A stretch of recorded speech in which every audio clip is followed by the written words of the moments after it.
Hello everyone, good morning. Welcome to Byjus Exam Prep IAS. Welcome to the Hindu analysis for 16th May 2024. Before I begin with the analysis, let me make the announcement again. Yesterday we began with our free crash course. It is there on YouTube. Yesterday we began with the polity lectures where you could see Anubhasa had started the lectures with the MCQ based discussions, questions related to the last 12 months. Now, this is a schedule in the next 28 days. Yesterday was the first day, May 15th. We started with polity, and this way till June 11th we would go on. You can see there would be 5 classes of polity, there would be 3 classes of geography, 2 here, and then there would be a third class here, 1 class on ancient history, 1 class on medieval history, 1 class on modern history, and 2 classes on art and culture. So 5 classes altogether for history. Economy, you can see 3 lectures up here and 2 more over here. So 5 lectures for economy. IR, 2 lectures. Science, 2 and 3rd, 4th. So 4 lectures for science, 2 lectures for environment, 1 for government schemes, and 1 for reports and indices. So every day, sharp 7 p.m. these lectures would be there available for you. You can ask your queries, you can ask your doubts, you can write in the comment section, and do tell us how did you like the initiative which we started yesterday. So 28 classes, almost 42 hours. You would have lots of questions which you will be seeing in the last few days, and I would recommend do attend it. Make it a schedule 7 to 8:30 for the next 28 days that you are going to go through these questions. That's something that I would recommend to you. Moving ahead, last point. Today also there is a polity lecture, so do keep in mind that there would be second lecture of polity today. Let's begin with the discussion today. Now today there are 6 topics here. New term, old issues. Basically this is a topic related to Russia. You all know Mr. Vladimir Putin has become the president of Russia for the record 5th time, and he has made some internal changes. Now, internal changes is something that doesn't concern us a lot, but why were those internal changes made? That is the first thing that we have to keep in mind. Number 2, we have to always understand that the dispute with Ukraine is going on, the war is going on, so who is moving ahead? Because I cannot say who is winning or who is losing, because it's been more than 2 years and this is going on. But then what's the exact status as far as this war, we shall be seeing here. Second, Manipur accounted for 97% of displacements in South Asia. Unfortunately, something that started in the last year has almost been 1 year, and the Manipur issue keeps on coming in news. And in the last 1 year, a lot of displacements, basically internal displacements have happened. Now, what exactly is internal displacement? Where have these displacements taken place? And what are the numbers for the other areas also globally? So we shall see all that here through the facts. Numbers. Data would be there. Number 3rd, probe agencies must give written grounds of arrest, says Supreme Court. Now, yesterday Mr. Purkash was released, and there the Supreme Court 2-member judge bench, they have given an orders to the ED as well as the other agencies that whenever you are using whether the UAPA or the PMLA, in all these you have to give written grounds why you are arresting the person. So all the probe agencies must adhere to this. And here we shall see a judgment which has been given earlier by the Supreme Court, the Pankaj Bansal versus Union of India. What exactly was the judgment over there, and what exactly again the Supreme Court has said. Now, 4th article, India gifted ambulance services in Sri Lanka in need of support. Trust me, not a very important article, but whenever you talk about India-Sri Lanka relations, this will become your 1 point. This is a humanitarian assistance or aid that India has given to Sri Lanka. And how are they managing it? That is something that we shall be seeing over here. Fifth, unfortunately, yesterday the Slovakia's PM was shot multiple times and suffered life-threatening wounds. Now, basically, this is an unfortunate news, and directly UPSC should not ask a question on this. But then, Slovakia, as far as European Union is concerned, is one of those few nations which has got excellent ties with Russia. And what could be the implications of this and why it is happening, or some angle with regards to Ukraine also and Russia we will be talking over here. Last but not the least, the sixth article is India records highest number of internet shutdowns in 2023. Highest number. Now, why did we make so many shutdowns last year? That is something that we'll be seeing over here. Beyond this, in the prelims bites, there are three topics. Number one, summer 2023 was hottest in 2000 years, says study. Trust me, every year seems to be much hotter than the last year. And this might be a general assumption, but then some of you who are coming from North India right now, you all would be feeling the heat over there. This is really, very hot time for all of us. But then trust me, Bangalore is really cool at this moment. The temperatures are good right now. The second topic, Army set to receive next batch of shoulder-fired Igla S air defense system. So slightly for internal security. We shall see what all we are doing here. Last is conflict with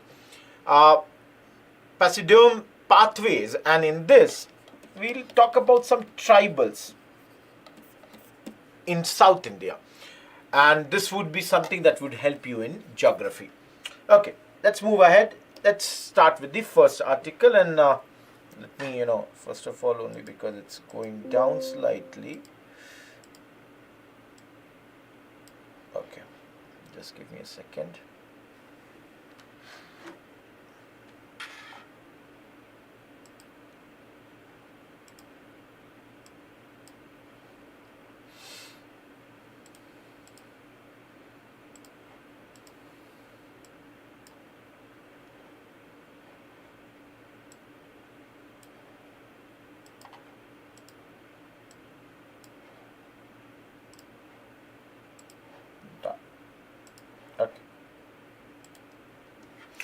Okay. As I said, the first topic, new term, old issues. This is concerning Russia. What has happened? In Russia, Mr. Putin has become the president for the 5th time. And what he has done is, recently he has replaced his long-time defense minister. Now everyone, you don't have to remember the minister's name. I'm just mentioning Sergei Shoigu. You don't have to remember this name. Just remember that the defense minister has been replaced by a person named Andrei Belousov. Both the names you don't have to remember. You just have to remember defense minister of Russia has been replaced. This man is a civilian economist.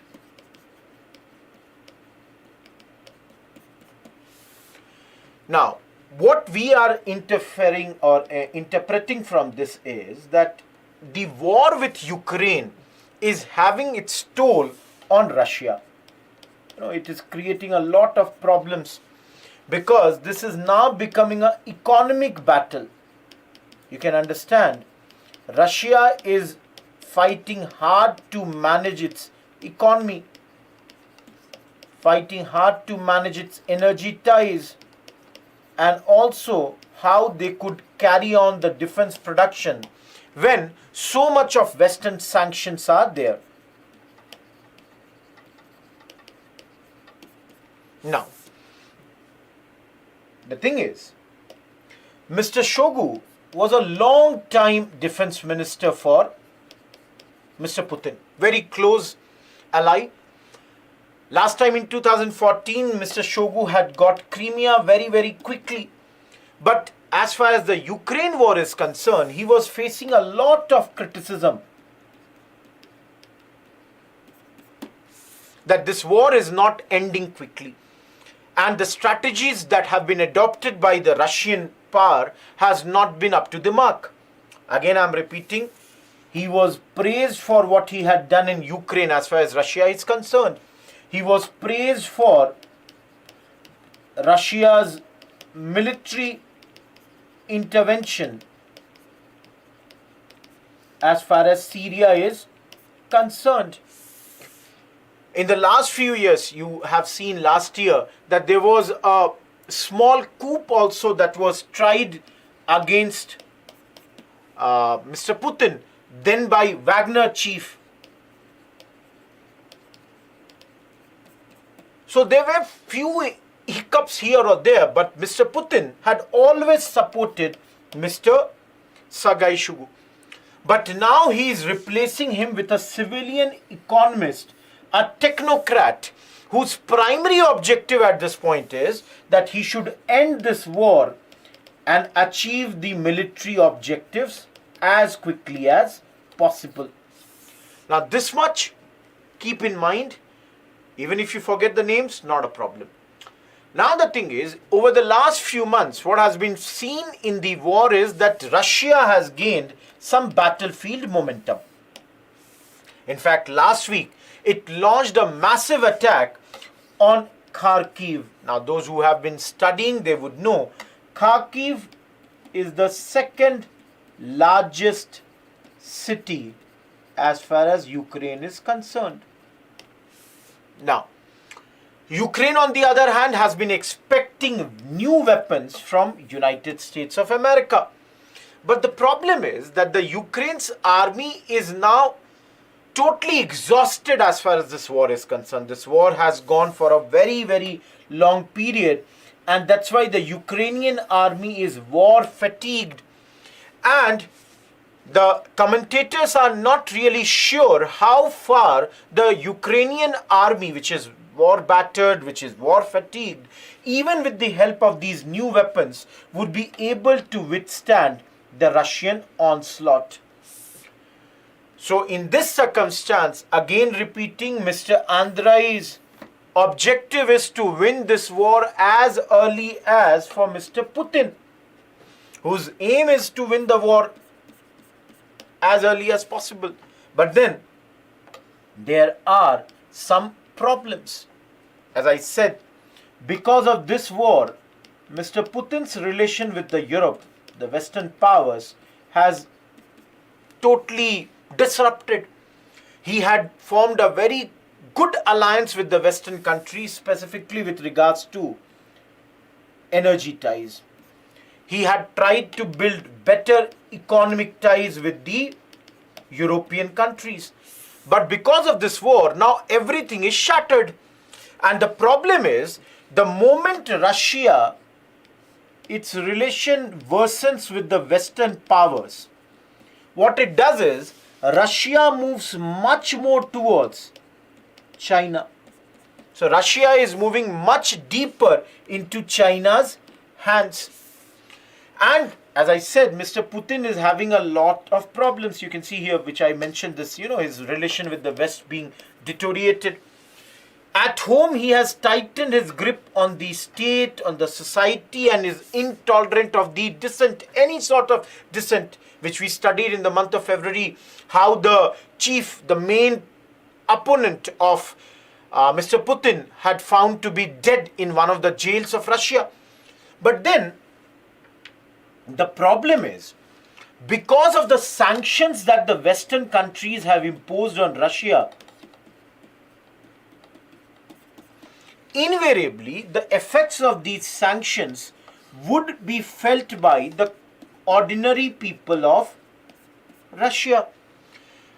And then these people may force the Russian government that they should end the war as early as possible. So this is with regards to what is going on as far as Russia is concerned. What about Ukraine? See, Ukraine has also been fighting with Russia has taken the war to Russia by attacking the Black Sea Fleet of Russia, attacked the border towns of Russia. And even though Russia is right now gaining, the thing is, in this war, because right now this war is nothing but a war of attrition.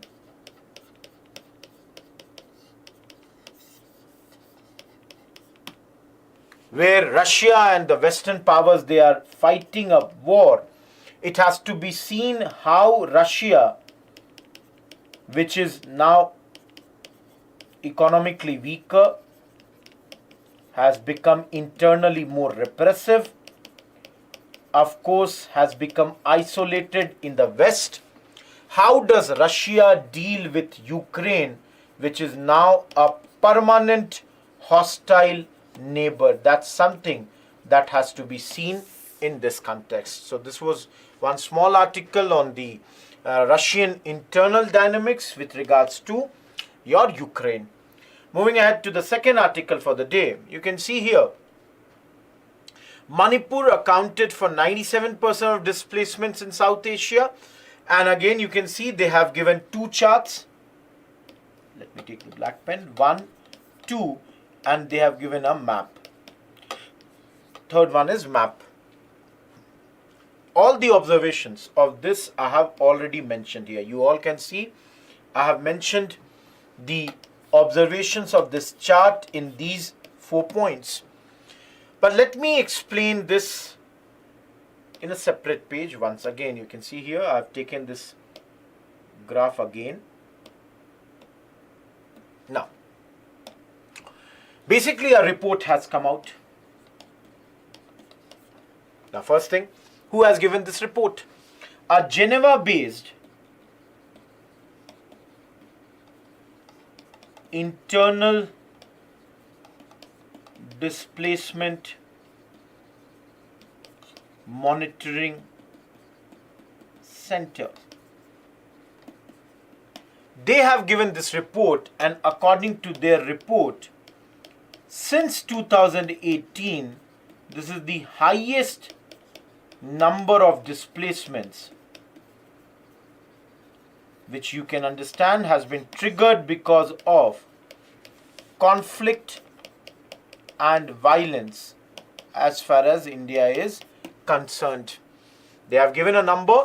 They are saying last year 69,000 people got displaced. And out of these 69,000, 67,000 people had got displaced alone in Manipur. So here, the first thing that we have to understand is basically two things. One, what exactly is internal displacement? And number two, something that you all know, how did this all begin in Manipur? What was the, issue that brought this last year? So if you see here, internal displacement is any forced movement of a person within borders of the country. So basically, if there is any event, it might be natural also, it might be man-made also, any event which has forced the movement of the people within the borders of the country, they are, or that phenomena is referred as internal displacement, forced. Now remember here, same set of people, they can be displaced multiple times. So let's say, think of a scenario that there is a person in Manipur, first of all displaced from one place to another in Manipur. Once he finds out that there also he does not get the peace, so he then disperses from Manipur to, let's say, Nagaland. So the same person would have dispersed 2 times. So you have to understand, in internal displacement, same people could be displaced many times. Now this is one part. Second part, you all know what happened in Manipur.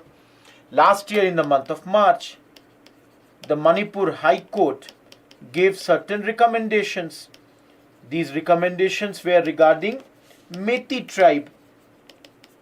or I would say Metis community, that Metis should be designated as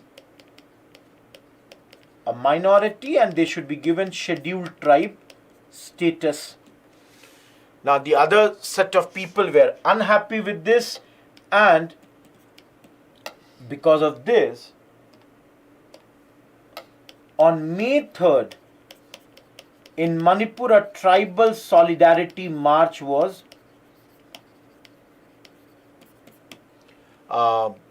started, which was done against Metis community's demand that they should be given a ST status.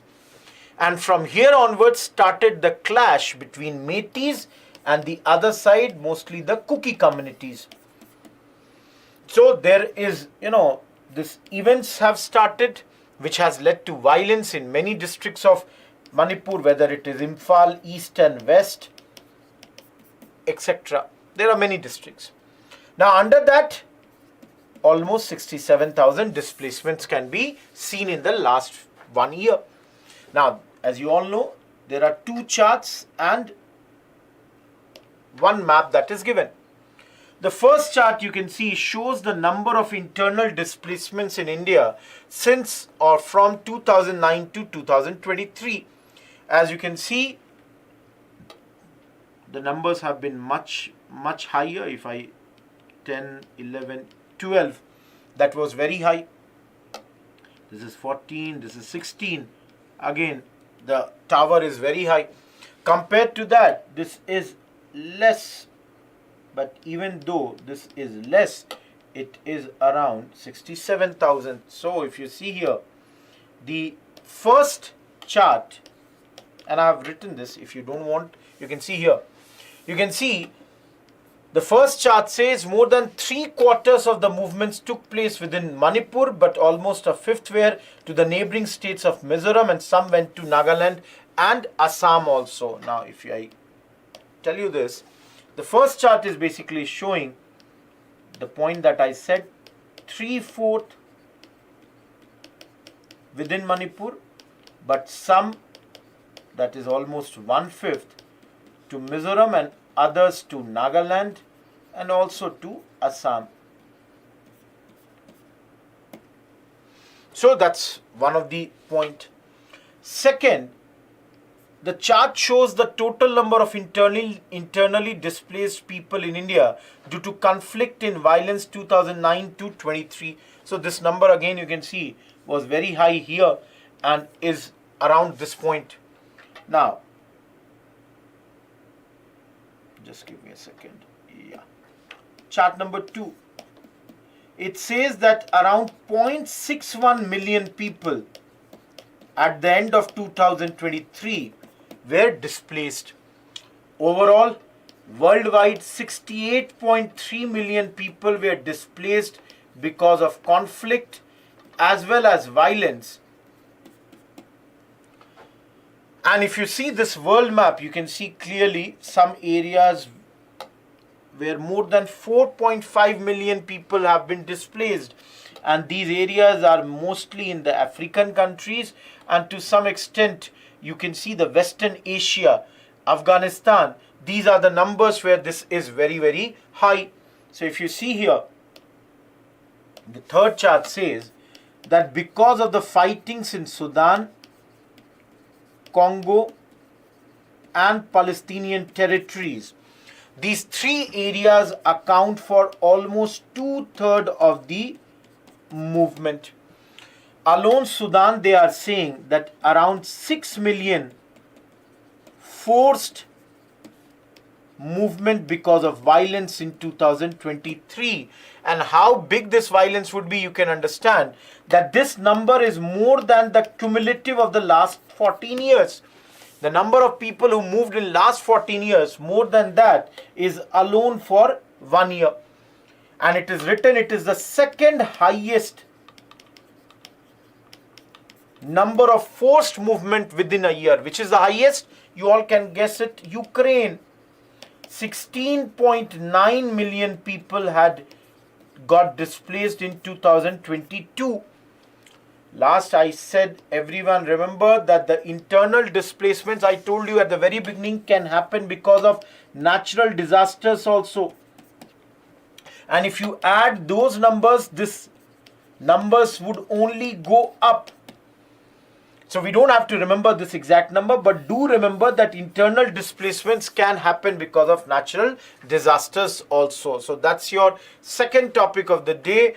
Do remember the countries where there is a lot of displacement happening, and you can see most of this is there in Central Africa. Apart from that, to some extent in the Western Asian countries. Ukraine, of course, is there in Europe. In our vicinity, you have Afghanistan. Of course, there are Mexico and one country in your South America also. Myanmar is there. India, you all can understand, we are here mainly because of the big population that we have. So, in a country of around 140 crore, unfortunate it is, there is no denial to that, but then we come because of this number becomes big here. But overall, if you see as a percentage of the total population of the country, it would still be a very minuscule number. Moving ahead to the third topic. Probe agencies must give written grounds of arrest now. You all know yesterday the Supreme Court released Mr. Prabir Purkayastha, and during that judgment, I said a two-bench judge, Mr. B.R. Gavai and Mr. Sandeep Mehta, they both applied their earlier judgment which they had given in the case of Pankaj Bansal case.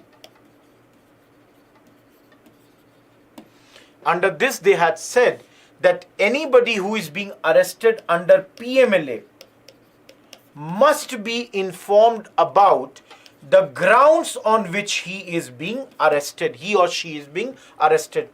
So yesterday in the judgment, they applied the same logic that apart from the PMLA cases, even the UAPA cases, there also the same written judgment should be there. Written, the grounds, why are you arresting someone should be mentioned.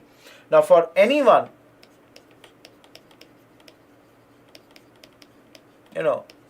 Prevention of Money Laundering Act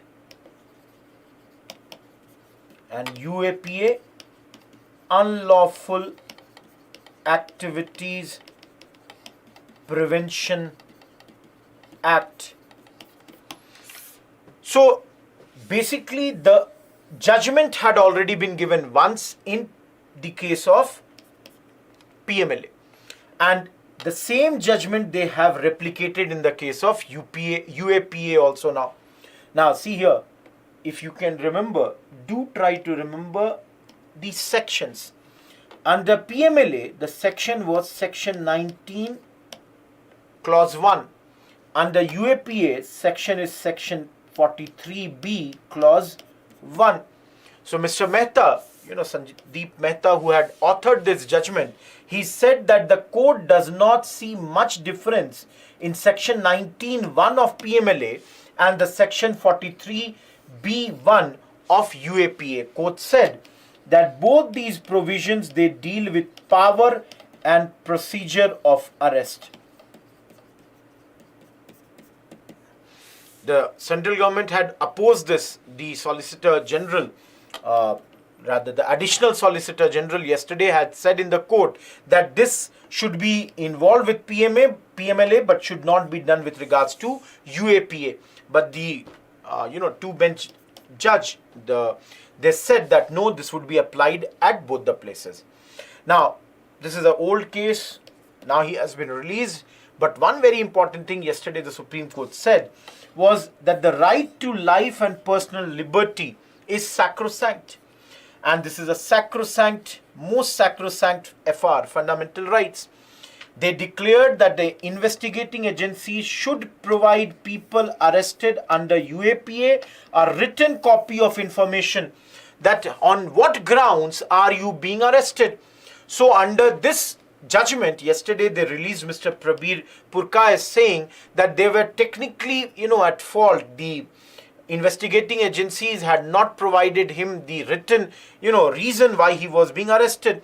So Mr. B.R. Gavai and Sandeep Mehta, they applied their earlier judgment, which they had given in the case of Pankaj Bansal, that an arrested person should be informed of the grounds of arrest under PMLA, and they applied this not only to PMLA, but they are also applying it to UAPA. Now, just to give you one additional last detail, please understand, PMLA, you all study when you do the internal security. This act was brought in 2002, and of course the right to life and personal liberty, which they have said is the most sacrosanct FR. This is something that you have to remember with regards to this. Moving to the fourth topic, and I already said not a very important topic, but then one point you have to remember is that India had gifted ambulance service to Sri Lanka. Now, this is a very vital pre-hospital emergency care. When did we give it? We gave it to them in 2016, and this has provided very, very critical support to them. They have mentioned, this name is Suvaseria 1990 service. This is mentioned this way in the island of Sri Lanka. So this is a free ambulance service that we have gifted to Sri Lanka, launched in July 16. Then we had given a 7.56 million Indian grant, and then expanded in 2 years with an additional $15.09 million from India. Now, some commentators say this is arguably the most popular project that India is carrying out in Sri Lanka. This ambulance network has attended around 82 lakh calls, 19 lakh medical emergencies till date, including in remote areas. So for us, as far as UPSC is concerned, just remember that under Indo-Sri Lanka ties, this is one humanitarian assistance which we have given. Now it is in news because last week a 51-year-old man had died in Sri Lanka, and people have questioned, that this ambulance service, is it, in a working in a sustainable manner or not. Now for this part, let me tell you, and this what I'm going to now tell you is something that you can forget also. The problem you all know is Sri Lanka is having a big financial trouble. They had almost a meltdown as far as 2022 is concerned.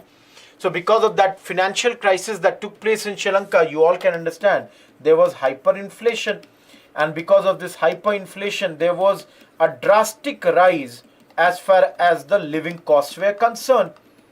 Now, because of this, what happened is anybody who was slightly skilled also, whether it is a technician or a professional, whether medical professionals, they moved to abroad. So what has happened is, earlier 1500 people would be working on this ambulance service. Now hardly 1100 are working because 400 have moved out.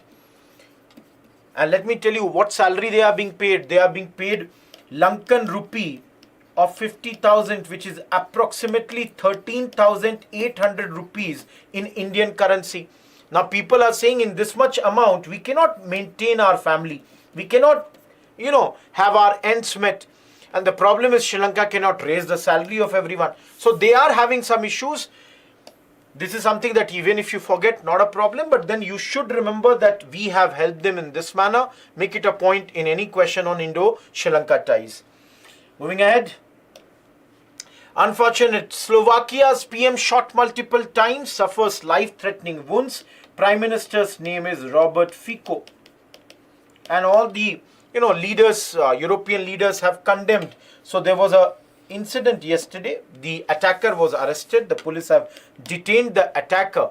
And why we are studying this is because of the anti-Ukrainian, stance that Mr. Fico has always maintained. Now, let me tell you something which is beyond this, what is not written in this article. See, basically what has happened is, Mr. Fico is a 4-time Prime Minister as far as Slovakia is concerned. And he has been a big, critic. He has criticized, the Ukrainian side. And rather he says he favors a foreign policy which is closely aligned with Kremlin. So Mr. Fico came to power for the 4th time in last October. And he has continuously been calling that there should be a compromise with Russia. He's calling that Ukraine, which was attacked by Russia in 2022, should do a compromise here. In fact, from the time he has come to power, he has stopped all the weapons that could have gone to Ukraine. He has made it very, very clear that Slovakia would not send weapons to Ukraine. Now, there is a lot of protest happening in his, area because of some controversial changes that he has done with regards to specifically a media law, which people are saying that he is, undermining the freedom of media. Now, this much was mentioned in this article. Beyond this, if I tell you, basically, Slovakia had a velvet revolution. And then the country had got independence in 1989 from Czechoslovakia.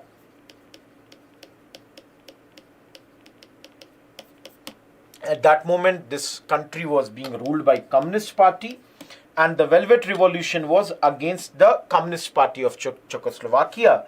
And Mr. Fico himself was a member of Communist Party. But later, after getting independence, around late 1990s, he formed a party called Smar Party. And from there onwards, he has become Prime Minister 4 times. First time in 2006 for the country. Again, I'll write. Let me write at the very beginning. This is the story of Slovakia.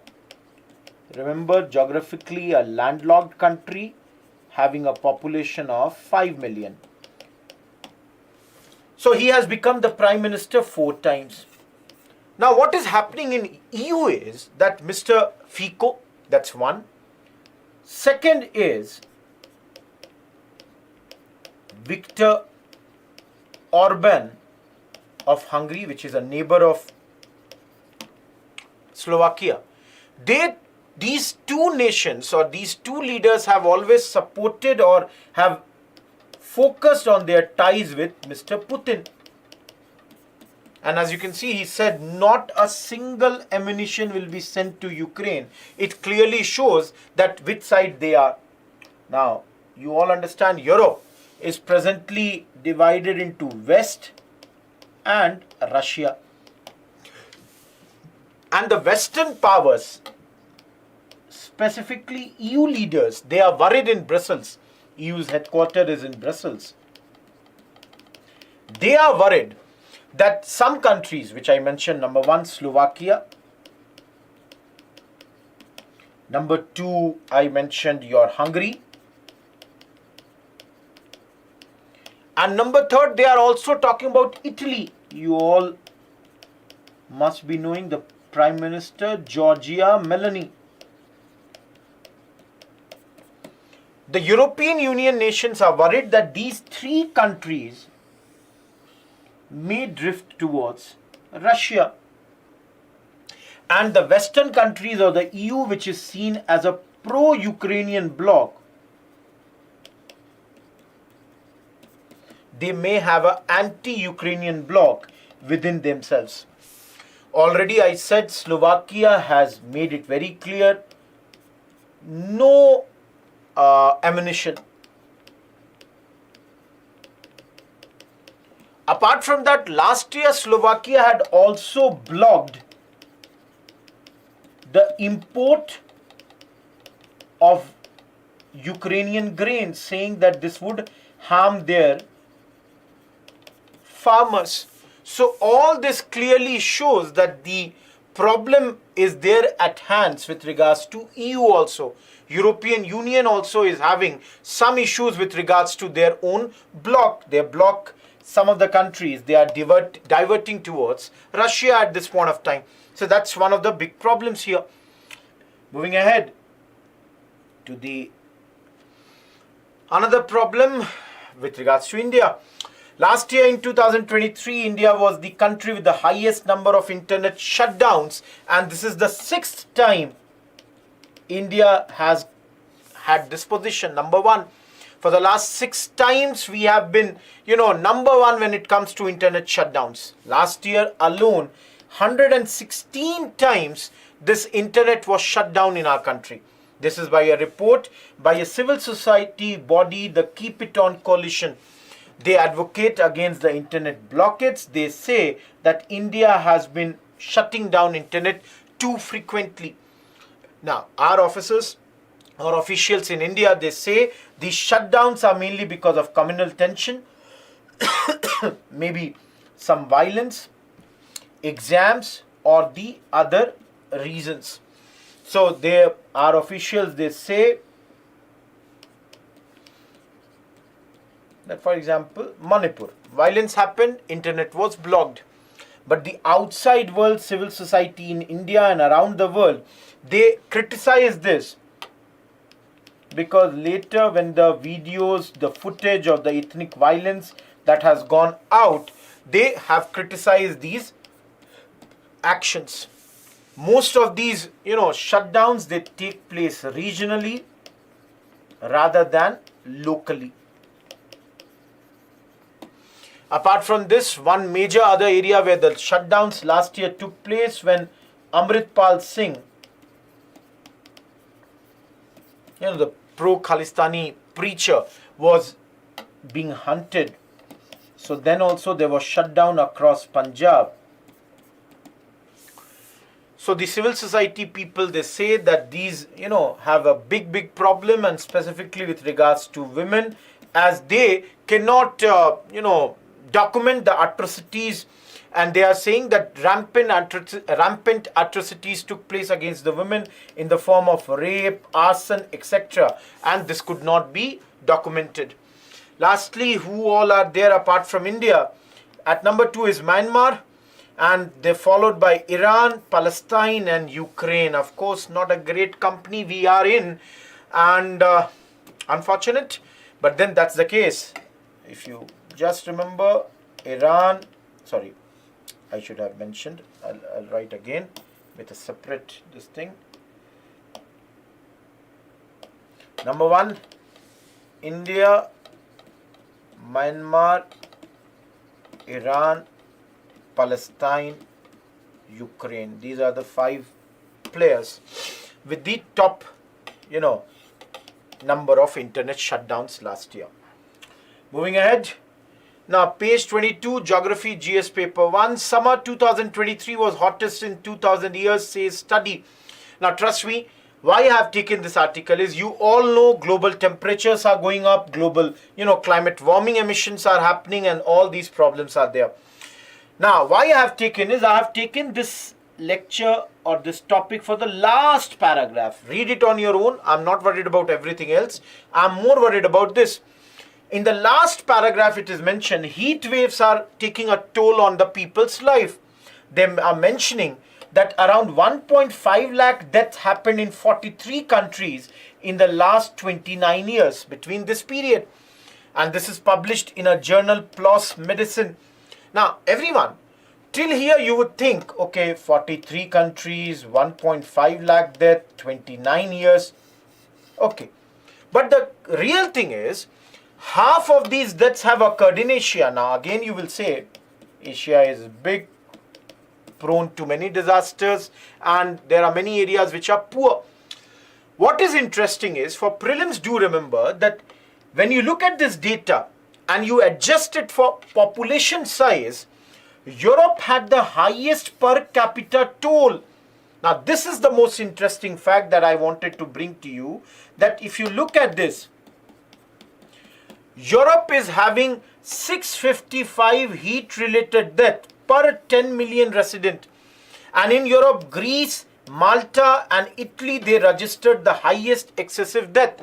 So if tomorrow in the questions, if anything comes, the mind would not be ready to accommodate and think that, oh, Europe might have had the highest number of per capita death. But the fact of the matter is, yes, Europe is having the highest per capita death as far as heat waves are concerned. So I want you to remember this. This is my most important point from this particular, article. Moving ahead. See, under this there are points mentioned to El Nino also. That last year in Europe, the heat waves that were there were amplified because of the El Nino climatic pattern, and I hope in geography you would have studied it. Now another prelims topic. Army has received this. Let me just take this slightly up.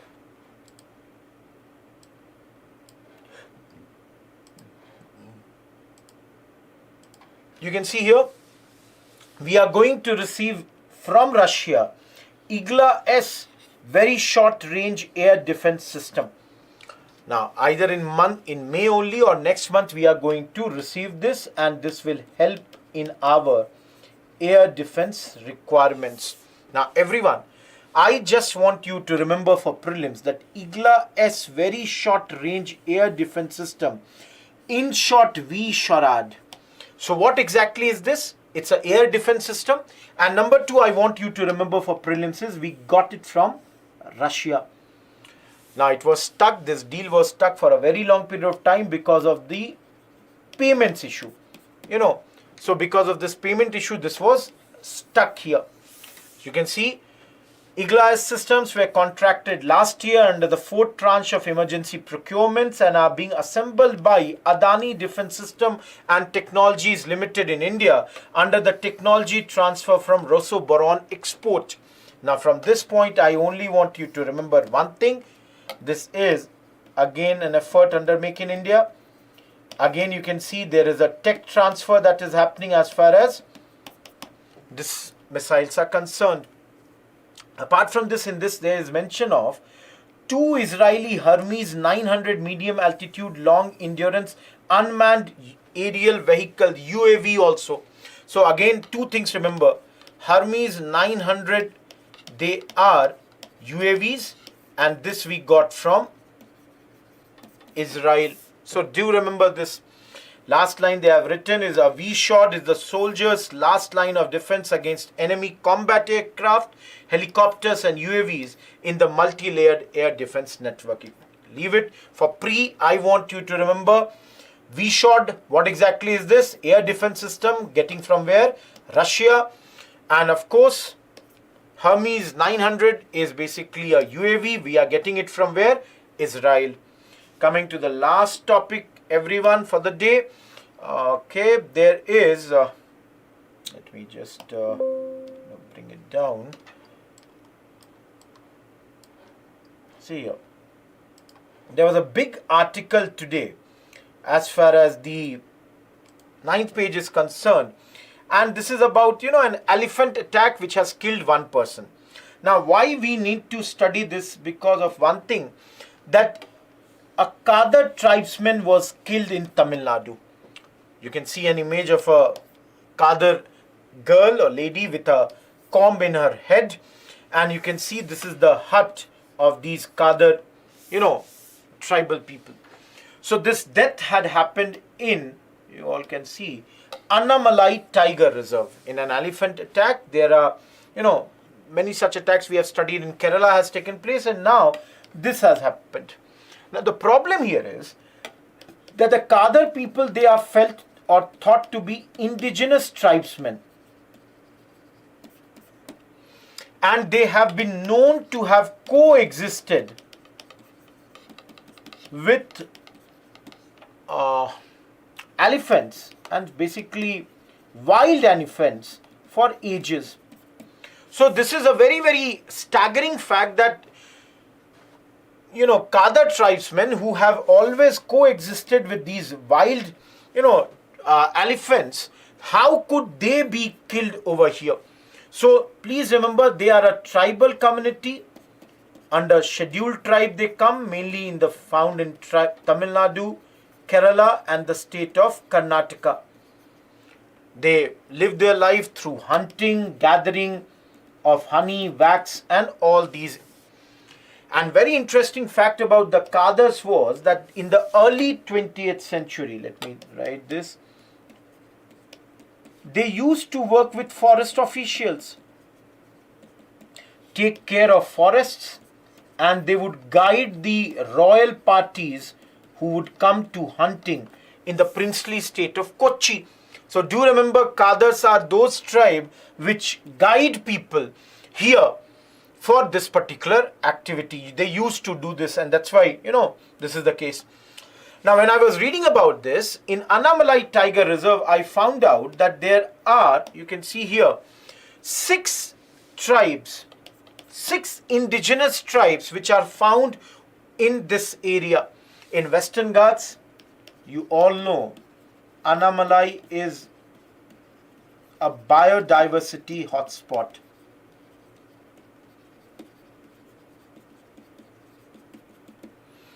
And 6 indigenous tribes are found in this Western Ghats, and very, very, important for our anthropological reserves. So you can see Malai Malasar, Eravalar, Muduvan, Kadar, Malasar and Puliyar. These are the 6 tribes which are found in this area. And about Malai Malasar, it is mentioned it is 1 PMT, primitive tribal group, which is endemic to Annamalais only. So do remember this for your geography, tribes. Apart from this, after the death, a committee was formed which have identified that there are 42 elephant corridors as far as this whole area of Annamalai is concerned. So that was all from today's newspaper. Let me show you 2 questions. Question number 1. Discuss global warming and its implications on the global climate with special focus on developing countries. And question number 2, critically examine the objective provisions and implications of the UAPA Act and the Prevention of Money Laundering Act 2002. Do attempt these questions, and that's all from today's discussion. Again, 7 o'clock, you have a lecture on crash course, so do attend that. And other than that, we shall meet again at the same time, same place tomorrow. Till then, goodbye. Thank you.